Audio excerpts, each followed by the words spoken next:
A whirlwind of a Thursday night here in Metro Atlanta. Former President Donald Trump showed up at the Fulton County Jail to face felony charges connected to the 2020 presidential election in Georgia.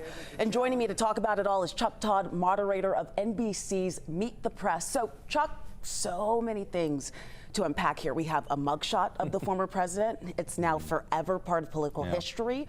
The fundraising has already begun based on that now infamous or famous, whichever side you're on, the photo. My goodness, we're a society that's filled with constant images all the time. So there's a part of me, while I think the image will become semi-iconic, I don't know if it has the same impact as it might have in the pre-social media era. I mean, you know, most teenagers take 7,000 pictures of themselves every day, right? So it is hard to make one photo huge. I think the most fascinating aspect, though, is why Donald Trump and his campaign are leaning into it. And the point is their entire legal strategy is the campaign. And the entire campaign is about embracing his legal problems and making them the problems of his supporters.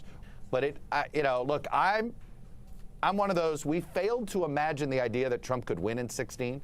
I think we are slipping into some groupthink here in that we fail to imagine that even Trump at some point could have these things weigh him down too much. 4 trials. I'm not as convinced he's going to survive all the way through on all these trials and get this nomination. He might. He's still the favorite, but I think we shouldn't discount the idea that this could collapse on him in a hurry.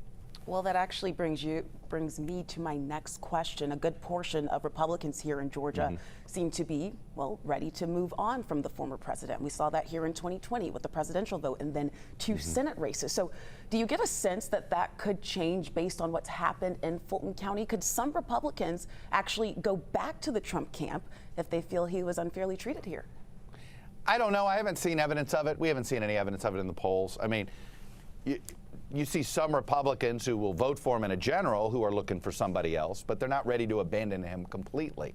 We should just watch this, because any second that voters start to get a whiff that this could cost Trump his ability to beat Biden, I think right now Trump's greatest asset is Biden's political weakness.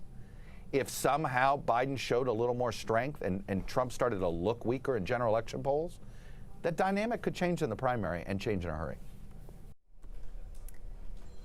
Well, Chuck will interview Republican presidential candidate Vivek Ramaswamy and Senator Bernie Sanders on Meet the Press. You can see it Sunday morning at 10 o'clock right here on 11 Alive.